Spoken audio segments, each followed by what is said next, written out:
ഇന്ന് ഫെബ്രുവരി 14th Valentine's day. പലർക്കും സക്സസും ഫെയിലിയറൊക്കെ കിട്ടുന്ന ഒരു ദിവസം കൂടിയാണിന്ന്, അല്ലേ? എന്നാൽ നമുക്ക് ഒരു ഫെയിലിയറായ വാലന്റൈൻസ് ഡേ കാർഡ് കാണാം. ഇത് ചെയ്യുന്ന ടൈമിൽ ഞാൻ ഭയങ്കര ടയേർഡായിരുന്നു. ശരിക്കും പറഞ്ഞാൽ നമ്മൾ ടയേർഡായിരിക്കുന്ന ടൈമിൽ ക്രാഫ്റ്റ് ഐഡിയാസ് ഒന്നും ചെയ്യാതിരിക്കുന്നതാണ് ഏറ്റവും ബെറ്റർ എന്ന് കാണിച്ചു തന്ന ഒരു ക്രാഫ്റ്റ് ഐഡിയ കൂടിയാണ് കേട്ടോ ഇത്.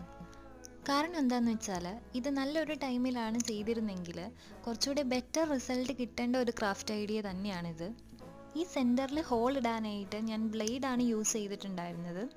ഈ ഹോൾ ഇട്ടുകൊണ്ടിരിക്കുന്ന ടൈമിൽ നൈസായിട്ട് ബ്ലേഡ് ഒന്ന് തെന്നി മാറി. അപ്പോൾ കറക്റ്റ് റൗണ്ട് ഷേപ്പിൽ അത് കട്ട് ചെയ്തെടുക്കാൻ പറ്റിയില്ല. അതുകൊണ്ട് തന്നെ അതിൻ്റെ ഉള്ളിൽ വെക്കുന്ന കാർഡ് നമുക്ക് തിരിക്കാൻ പറ്റുന്നുണ്ടായില്ല. അവിടെ മാത്രമല്ല നമുക്ക് മിസ്റ്റേക്ക് പറ്റിയത്, ഈ ഒരു പോർഷനിൽ കൂടി മിസ്റ്റേക്ക് പറ്റിയിട്ടുണ്ടായിരുന്നു.